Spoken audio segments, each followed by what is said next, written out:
कथांच्या अद्भुत दुनियेत आपलं स्वागत आहे. मी अमित कुमार शेलार घेऊन आलो आहे कथा, कादंबरी आणि अभिवाचनाचा अनोखा संगम. रसिक मित्र हो, नमस्कार.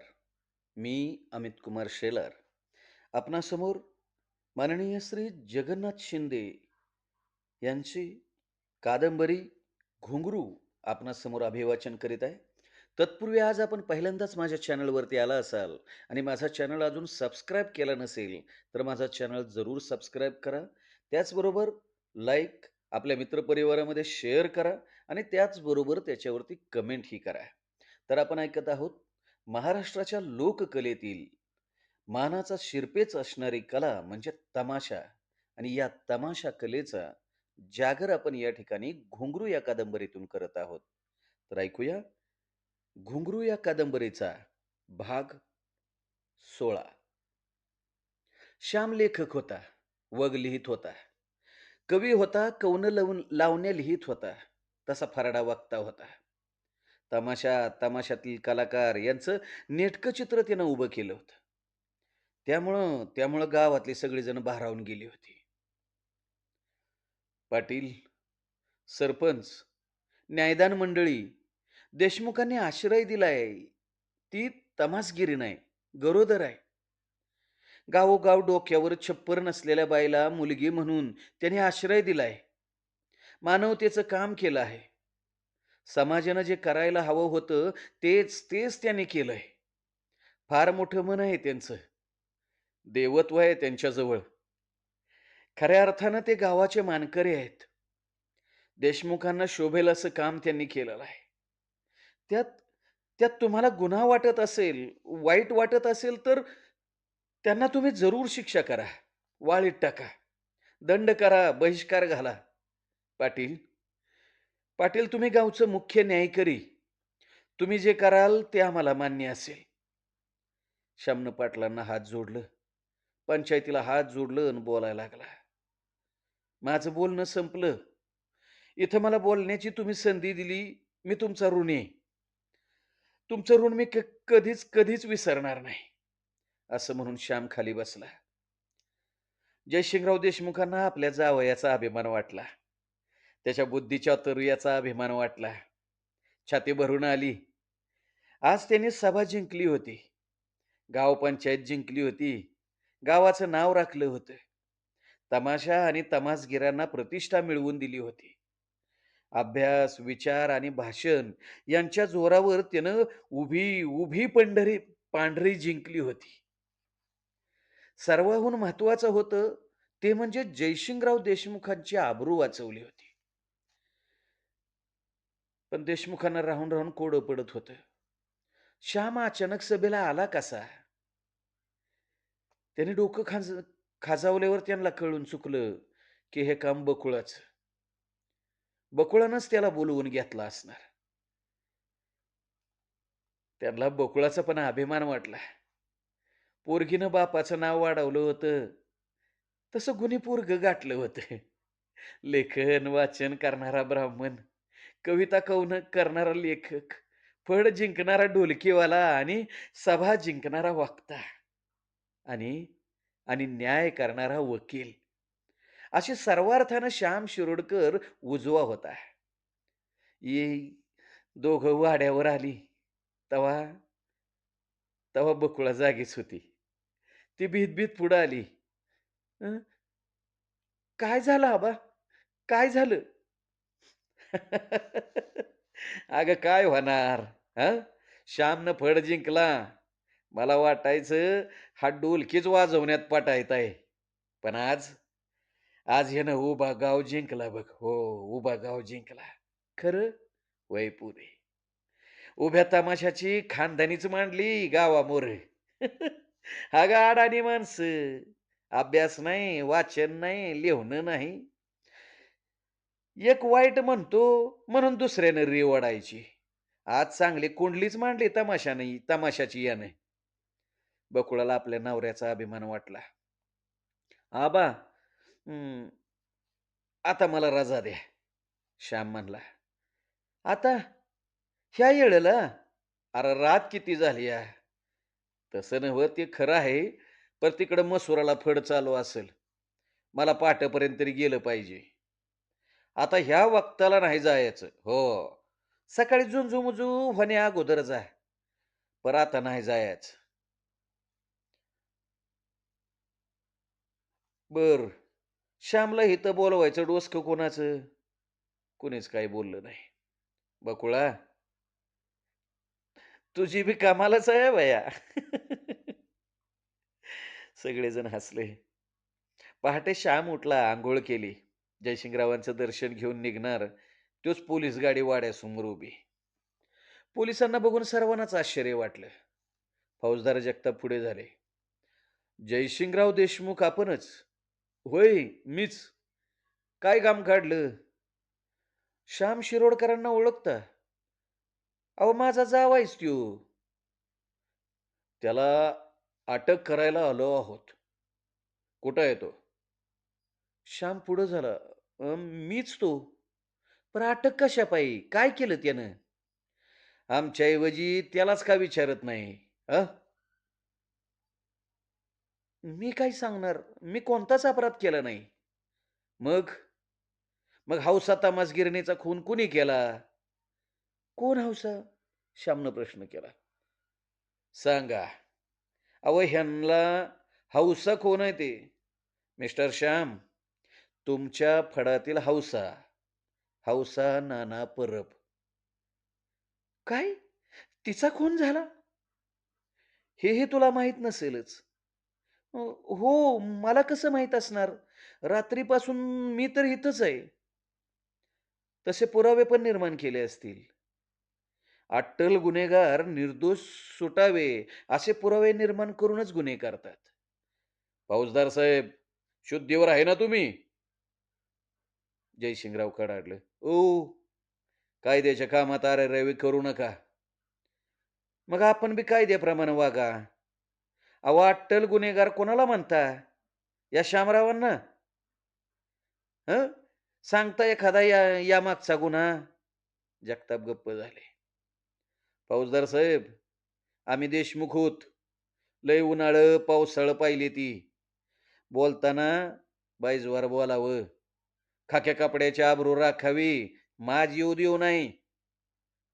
जयसिंगरावांच्या या बोलण्यानं जगताप मनातल्या मनात चळफळत लागले. "चला रे, घ्या याला ताब्यात." "फौजदार, अरे कराय तुझ्या पाड्यात उगावलाय का 100 शामराव? 100-150 माणसांचा फड आहे त्यांचा. 15-20 लाखाचा बारदाना आहे." जगताप पुन्हा गप.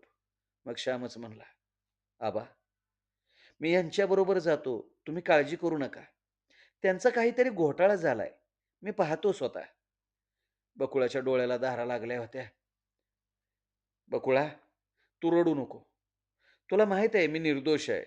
पण ते निर्दोषत्व सिद्ध करण्यासाठी तरी मला जावं लागेल." श्याम स्वतः गाडीत जाऊन बसला. मग तर जगताप एकदम सरळ झाले. त्यांचा गैरसमज होता जयसिंगराव देशमुखाच्या आड श्याम दडेल. गुंगारा देऊन बरोबर येणार नाही. देशमुख टाळाटाळ करतेली, दबाव आणतेली. पण तसं काही श्यामच्या समजूतदारपणामुळे घडलं नव्हतं. "फौजदार, जरा थांबा. काय घडलंय ते तरी आम्हाला समजू द्या की." देशमुख, पहाटेची वेळ होती. मी माझ्या क्वार्टरमध्ये उंबरजला झोपलो होतो. तर पहाटे 3-3:30ला दरवाजा वाजला. दार उघडून बघतो तर बाहेर जीप उभी. नाना परब आणि पंढरीनाथ तिरमारे समोर. "काय घडलं?" असं विचारलं तर पंढरीनाथ तिरमारे म्हणले, "खून झालाय, खून." तसाच निघालो. थेट मसूर गाठलं तर तिथं तिथं ह्या श्यामरावाच्या तंबूत हौसाचं प्रेत. अंगावर कुऱ्हाडीचं घाव. नाना परबानं ओरडून ओरडून गाव गोळा केला. श्याम शिरोडकरानं खून केल्याचा संशय सांगितला. आम्ही गुन्हेगाराला वेळ मिळू नये म्हणून वेळ न घालवता इथं आलो. "बरोबर. पण इथंच कसं आला?"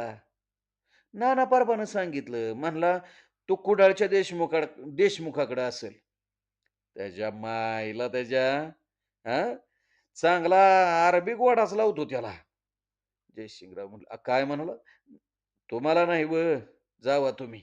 तुम्ही तुमचं काम करा. आम्ही आमचं काम करतो." जयशिंगराव देशमुख असं म्हणताच जगताप निघून गेले. इन्स्पेक्टर जगतापांनी हौसाचे प्रेत पोस्टमार्टमसाठी कराडला पाठवलं. त्या अगोदर रीतसर पंचनामा केला आणि श्याम जोशी उर्फ श्याम शिरोडकरांची चौकशी सुरू केली. श्याम शिरोडकर आपल्या तमाशात हौसी परब किती दिवसांपासून होती? तमाशाच्या स्थापनेपासून.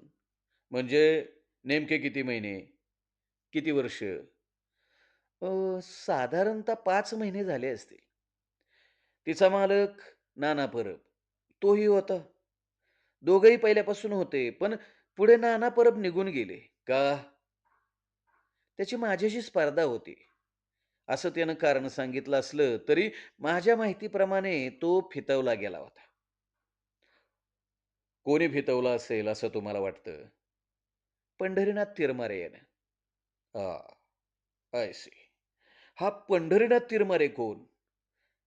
त्याच्याबरोबर आहे तो. असं.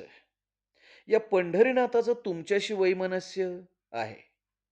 कारण कारण शेवंताबाई सातारकर यांच्याशी त्याचे अनैतिक संबंध आहेत. त्याच शेवंताची मुलगी बकुळा हिच्यावर त्याचा डोळा होता. तिच्याशी लग्न करायची इच्छा होती. मग मग मी बकुळाशी लग्न केलं. त्यामुळे वैमनस्य वाढलं. शिवाय बकुळा आणि मी दोघांनी नवा फड उभा केल्याने ते वैर वाढतच गेलं. त्यात शेवंताबाईचा फड मोडकळीला आला. त्यामुळं पंढरीनाथानं माझ्याशी कायमचा संघर्ष केला. एक विचारू? विचारा. मी खरंच सांगणार आहे तुम्हाला. ठीक आहे. तुमचे हौशीशी संबंध कसे होते? स्पष्ट बोला इन्स्पेक्टर.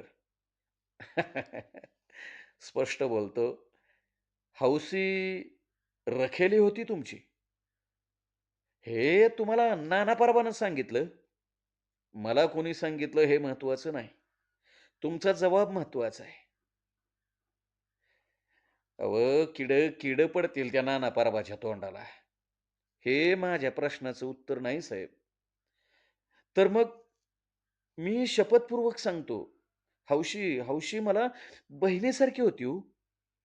मग मग ती तुमची एवढी काळजी का घेत होती? म्हणजे एवढी म्हणजे किती?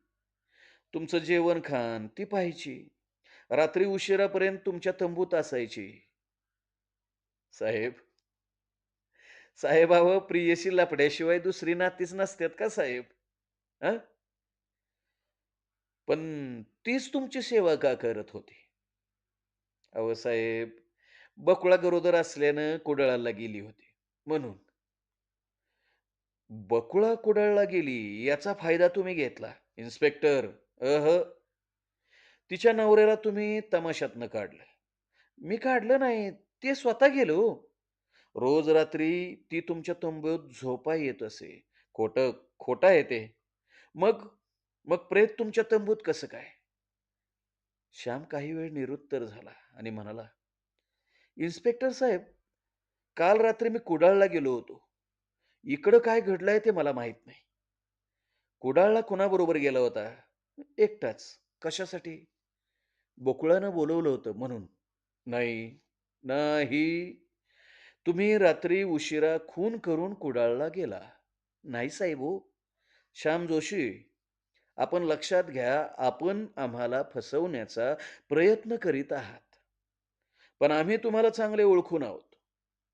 तुमच्यावरील प्रेमापोटी हौशी नानामागं गेली नाही. आडसर म्हणून तुम्ही नानाला काढून टाकलं. पुढं पुढं राजरोसपणे तुम्ही दोघं पती-पत्नीसारखं राहू लागला. इन्स्पेक्टर जगताप, अहो आपण काय म्हणता ते घडीभर आपण खरं मानू. माझं हौशीवर प्रेम होतं. आम्ही पती-पत्नीसारखं राहत होतो. हे खरं असेल तर मी मी हौशीचा खून का केला असेल? मला खून करावा लागला असता तर तो बकुळाचा, बरोबर ना? आ. हाही प्रश्न माझ्या डोक्यात आला. पण त्याचं उत्तर पंढरीनाथानं दिलं. तुमचं हौशीचं लफडं बकुळाच्या कानावर गेलं.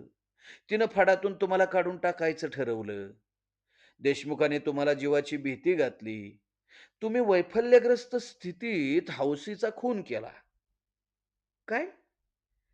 हे हे तुम्हाला पंढरीनाथानं सुचवलं? होय. म्हणजे या षडयंत्रामागे पंढरीनाथच आहे. पंढरीनाथाबद्दल तुमची काही तक्रार हं, आज तरी नाही. याचा अर्थ तुमच्यावर आरोप तुम्हाला मान्य आहे. मुळीच नाही. आम्ही पुराव्यानिशी सिद्ध करू श्याम जोशी. होय साहेब. मी ही माझे निरपराधत्व पुराव्याने सिद्ध करेन. जगतापाने पंढरीला चौकशीसाठी बोलावलं. पंढरीनाथाचं नाव वारंवार येत होतं. चौकशी करून काही धागेदोरे हाती येतात का पाहण्यासाठी त्यांनी त्याला समोर उभा केला. पंढरीनाथाला. आपलं नाव पंढरीनाथ आहे. बाप आहे ना? पुरं नाव सांगा. सॉरी साहेब. पंढरीनाथ पांडुरंग तिरमिरे. तिरमारे. गाव नगर. अहमदनगर. धंदा. आता पंढरीनाथ गप झाला. मी तुम्हाला धंदा विचारतोय. जगतापाने आवाज चढवला. शेवंताबाईच्या तमाशात मॅनेजर होतो. तमाशाचे खेळ बंद आहेत. मोकळाच आहे साहेब मी. म्हणून मोकळ्या वेळेत हे उद्योग करता काय? मी काय केलं साहेब? आईच्यानं मी काय केलं नाही हं साहेब. पंढरनाथानं हात जोडलं. मग? मग नगर सोडून इथं कशाला आला? अहो पोट्या पाण्यासाठी साहेब. असं? आई-वडील काय करतात आपले? पंढरीनाथानं तोंड बंद केलं. काय म्हणतोय मी? पंढरीनाथ तिरमारे. पर मी म्हणतो या केसशी माझा काय संबंध? मी काय केलंय? पंढरीनाथ, माझ्या प्रश्नाचं हे उत्तर नाही. तुमचे आई-वडील काय करतात? हे मी तुम्हाला विचारलं. त्यांचा माझा संबंध नाही. अहो, जन्मालाही त्यांनी घातलं नाही का? अहो, घातलं असेल, आता त्यांचा माझा संबंध नाही. संबंध आहे का? मी त्यांचा तुमचा संबंध आहे का असा प्रश्न विचारला नव्हता. प्रश्न असा आहे तिरमारे, आई-वडील काय करतात? त्या भडव्या श्यामनं माझ्या अब्रूचा पंचनामा करायला बापाचं माझं उकरून काढलं असेल. पंढरीनाथ, माझ्या प्रश्नाचं हे उत्तर नाही. माझ्या प्रश्नाचं उत्तर देण्याची टाळाटाळ केलीस, तर मला सातारी इंगा दाखवावा लागेल. काय? सरळ-सरळ आणि खरं-खरं बोलायचं. समजलं? तसा पंढरी सरळ आला. आई घरात असती आणि बाप नगराचा अध्यक्ष आहे. असं का? अरे बड्या घरचा बेटा आहेस की. मग तमाशात कसा? तमाशाचा नाद आहे. का? नव्हं, का बकुळाचा नाद आहे? पंढरीनाथ चापापला. अ, तिचा माझा काय संबंध? मग शेवंताबाईशी संबंध आहे? पंढरीनाथचं तोंड बंद. पंढरीनाथ तिरमारे, मी तुला प्रश्न विचारतोय. तिच्यावर माझं प्रेम आहे. वाह पंढरीनाथ! अरे बड्या घरचा बडा मुलगा शोभतोस खरा. अरे एका नगराध्यक्षाचा मुलगा प्रेम करतो कुणावर? तर आपल्या आईच्या वयाच्या तमासगिरणीवर. आपलं करावं तेवढं कौतुक थोडंच आहे पंढरनाथ. पंढरनाथ काळा ठिकरा पाडला. आता हे सांग पंढरनाथ, श्याम बकुळाशी तुझे संबंध कसे आहेत? कसं म्हणजे? कसे म्हणजे तू शेवंताबाईचा प्रियकर. म्हणजे बकुळा तुला लेकीसारखी, श्याम तुला जावयासारखा. बरोबर ना? त्यांचा माझा काही संबंध नाही बरं का. का बरं? त्याने तर माझं वाटोळं केलं. आमचं म्हणजे कोणाचं? तुझं एकट्याचं का आणखी कोणाचं? माझं आणि शेवंताबाईचं. ते कसं काय? अहो तमाशाचा फड सोडला आणि आमचा फड मुडीत निघाला. म्हणून तो श्याम बकुळावर रागात होता. पंढरीनाथ बोलत होता. आणि त्या रागापोटी तो हौसाचा खून करून श्यामवर आळा घेतलास. खोटं आहे साहेब. मी काय खून केलेला नाही हं. मग कुणी केला? श्यामनं केला असेल. कशावरून? अहो त्याचं लफडं होतं तिच्याशी. कशावरून? काही पुरावा? पुरावा आहे तुमच्याकडं? पंढरीनाथ गप. पंढरीनाथ, मोकळेपणाने बोला. श्यामनं खून केला याला काही पुरावा आहे का? पंढरीनाथ, आम्हाला तुझी मदत हवी आहे. तू पुरावा दाखव, नाव सांग. आम्ही श्यामला बेड्या ठोकतो. श्यामला बेड्या ठोकणार या कल्पनेने तो खुश झाला आणि तो म्हणाला, साहेब, नाना परब हौशीच्या नवऱ्याला विचारा. त्यो पुरावा आहे. त्याला विचारणार आहोतच. हो, त्याशिवाय दुसरा पुरावा. बकुळा श्यामच्या तमाशातली माणसं तपासा. हौशी त्यांच्याकडे सारखी असायची. खाया, प्याया, झोपाय. ठीक आहे. आम्ही तेही करू. आता एका प्रश्नाचं उत्तर हवंय. हौसीचा खून झाला त्या रात्री तू कुठं होता? कुठं म्हणजे? मी त्या रात्री शिरवळत होतो. आमच्या तंबूत. बरोबर कोण होतं? कोण असणार? शेवंताबाई. खरं सांगतोयस तू? आईच्यानं. खरं आईच्यानं. माझ्या आईच्यानं. इन्स्पेक्टर जगतापांना क्लू लागला. डोक्यात प्रकाश पडला, पण ते काही बोलले नाहीत. त्या संदर्भात प्रश्न विचारला नाही. त्यांनी पंढरीनाथाला बाहेर जाण्यास सांगितलं आणि हवालदार हनुमंत जाधवला आत बोलावले. जाधव, पंढरीनाथावर लांबून लक्ष ठेवा. तो जातो कुठं, कुणाला भेटतो, हे मला रात्री उशिरापर्यंत कळलं पाहिजे. हनुमंत जाधव पंढरीनाथाच्या मागे निघून गेला. इन्स्पेक्टर जगतापांनी बकुळा श्याम शिरोडकर तमाशातली सर्व माणसांकडे श्याम आणि हौसाच्या संबंधात माहिती घेतली. पण ती ठोस काही हाती लागली नाही. हौशी श्यामचं जेवणखाण पाहत होती, काळजी घेत होती. श्यामच्या तंबूत वेळोवेळी जात होती. या पलीकडे त्यांच्या हाताला काय लागलं नाही. पोस्टमार्टमचा रिपोर्ट संध्याकाळी आला.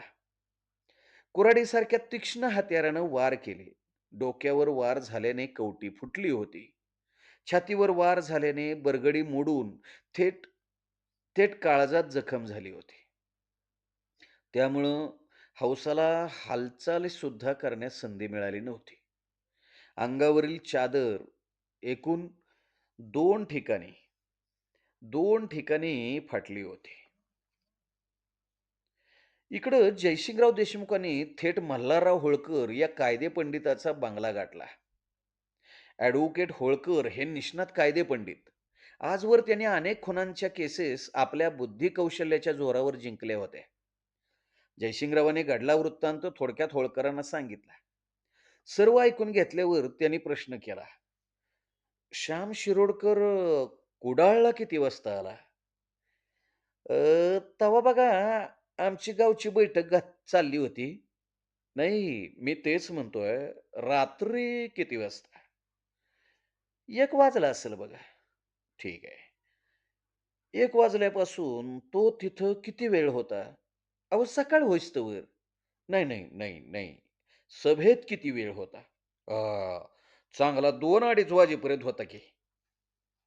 देशमुख, तुम्ही श्याम शिरोडकर रात्री 2-2:30 वाजेपर्यंत सभेत हजर होता, अशी साक्ष देणारी 2 माणसं घेऊन उद्या कराड कोर्टात या.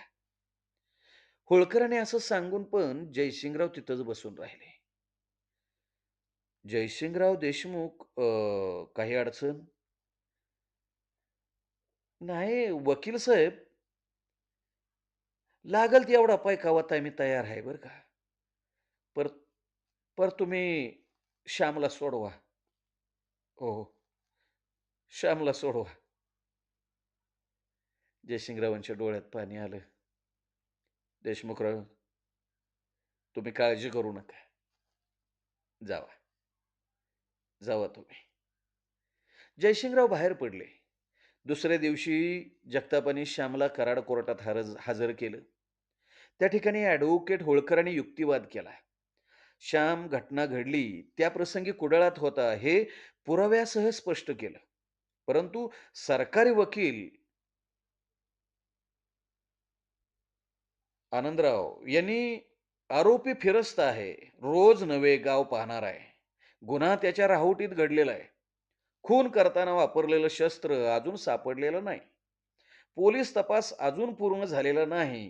आरोपी बाहेर सोडणे, त्याला जामिनावर सोडणे म्हणजे तपास कामात व्यत्यय आणण्यासारखं आहे. आरोपीला 14 दिवसांची पोलीस कस्टडी मिळावी, असा त्यांनी युक्तिवाद केला.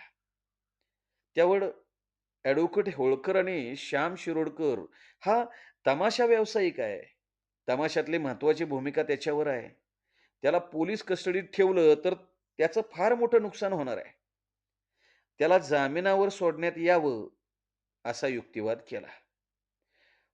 पोलीस त्यामुळं पोलीस कस्टडी चुकली नाही. पण ती फक्त 7 दिवसांची मिळाली.